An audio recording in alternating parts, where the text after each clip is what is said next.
Hello, Scorpio. Welcome in or welcome back to Go with the Flow Tarot.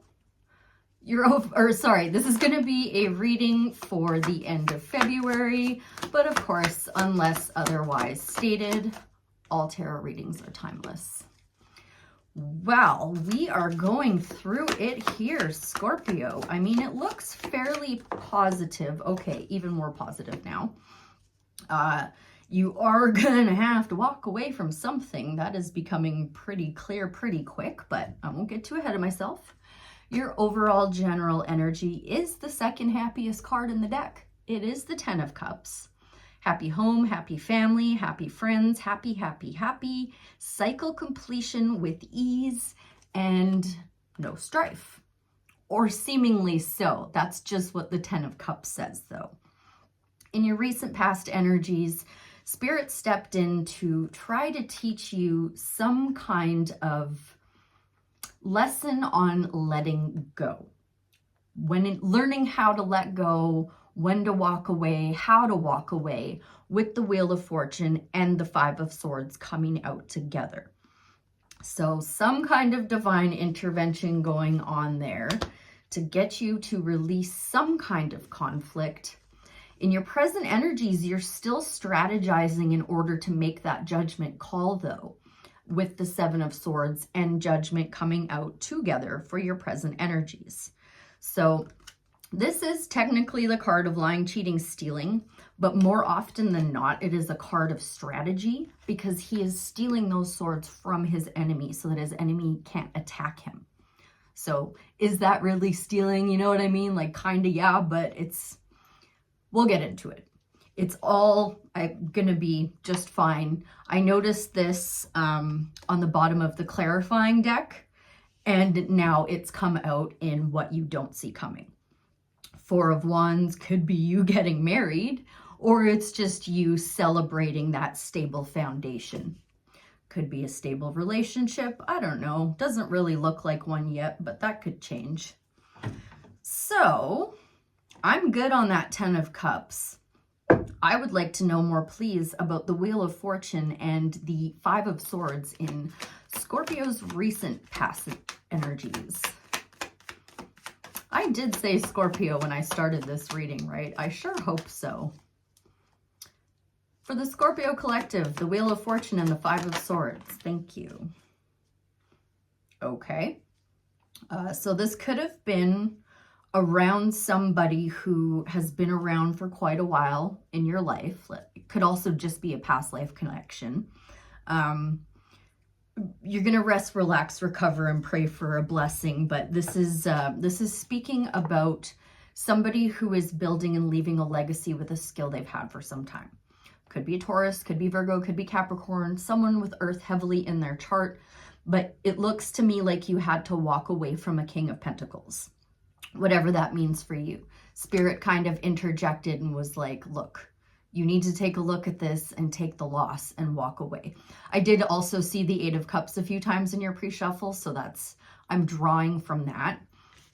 So tell me what this strategizing around this judgment call is then, please, for Scorpio's present energies. The 7 of Swords and the Judgment card. May I have some advice on those, please? 7 of Swords and the Judgment card for the Scorpio collective. Thank you.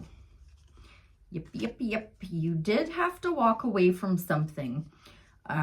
Spirit brought in an offer to lead you to take the loss and walk away. You're still packing around some self-imposed restrictions. Those are the cards that were on the split.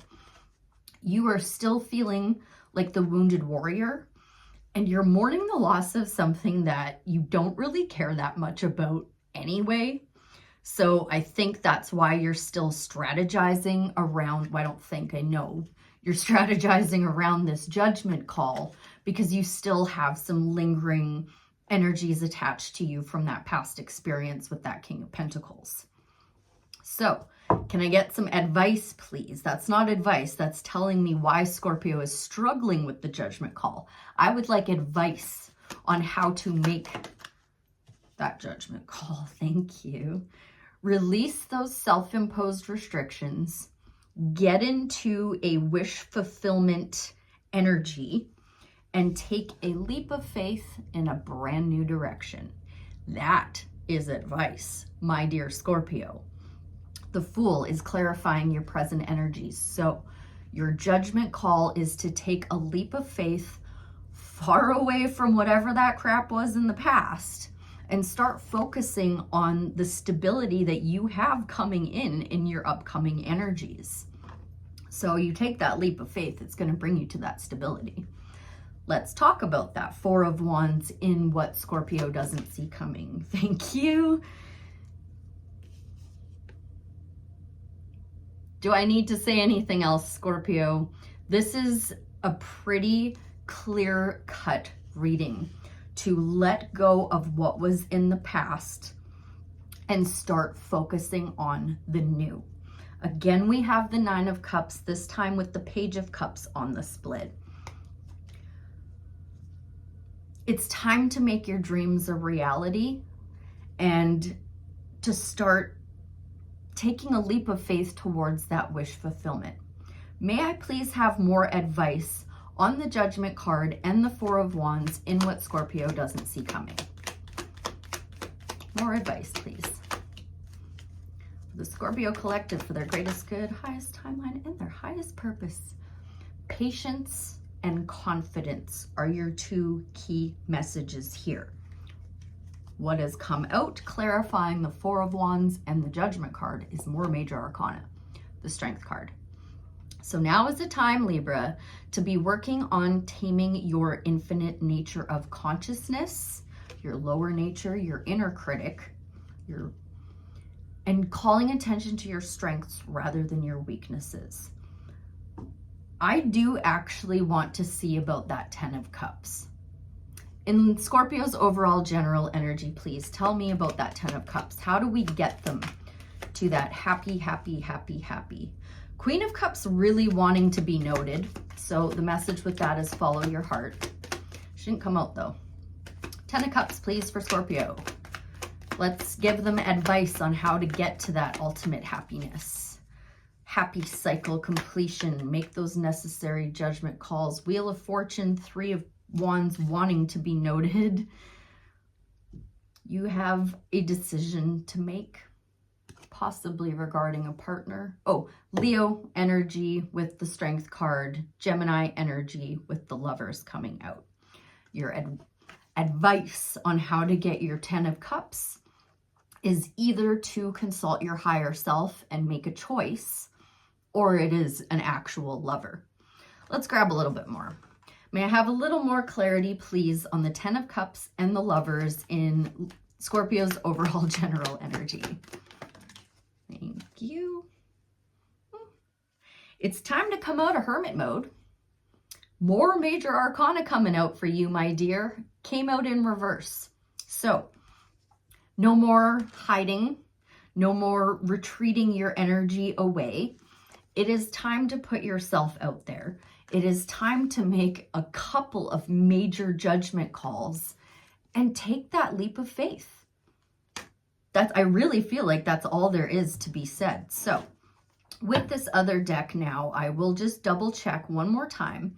Have we any more advice from the tarot for the Scorpio Collective before I think is Starseed Oracle? Okay.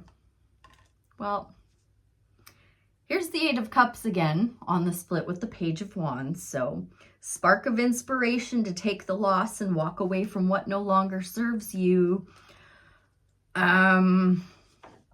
Really, really, really be working on taming that infinite nature of consciousness, please, because we have El Diablo coming out now. So, there is some kind of toxic energy around you, either yours or somebody else's, that you need to make the choice to clear it up, take the loss, let it go, walk away, leap of faith in a brand new direction, cling on to your strengths, and you're gonna be celebrating. You're gonna be celebrating that stability, Scorpio. All right, a Starseed Oracle, please, to help Scorpio make that leap of faith away from that toxic energy. Thank you. The Void. Stop, embrace winter, great cosmic womb. The void, interesting. Great cosmic womb, that kind of reminds me of those people being in the coffins there on the judgment card. They're being called out of their coffins into a higher timeline, but they need to answer the call. All right, Rebecca Campbell, what say thee about the void for the Scorpio collective? On page 116. Adds up to 8. 8 is the number of the strength card, taming your infinite nature of consciousness. Everything and nothing exists in the void. It's where all life begins and ends. It's the winter and the womb, the fertile darkness where all things originate and all seeds grow. Comforting and intimidating, freeing and daunting. It can feel both overwhelmingly small and huge. The void is where faith lives. The message of the void is to surrender to the unknown, to allow the fertile darkness of nothingness to nourish the new seeds growing within you, regardless of whether you know what they'll one day become. You're being called to surrender to the mystery of what's next, to rest and to allow the winter of your life to do the work for you, to hand over your control and trust that because what you can't see what's happening beneath the surface doesn't mean things aren't at work. The greatest weavings will happen when we find a way to surrender and trust that our life is being knitted for us, right beneath the surface, in ways known and unknowable. Now is the time to cultivate faith and allow deep, deep rest. The void often surfaces at the end of a chapter or life phase, when we're called to let go of all we know and identify with. When you're in the void, it can feel scary and as if you should be doing something. However, when this card appears, it's a sure sign that the most productive thing you can do is relinquish control and surrender to the changing mystery of your life. Starseed Soul Inquiry. How are you being called to surrender to the unknown mystery of your life? Well, I'd say with Judgment and the Fool there, you're gonna end up doing that, at least eventually, Scorpio. I hope that was helpful. I thank you ever so much for being here, and I'll see you again real soon. Bye for now.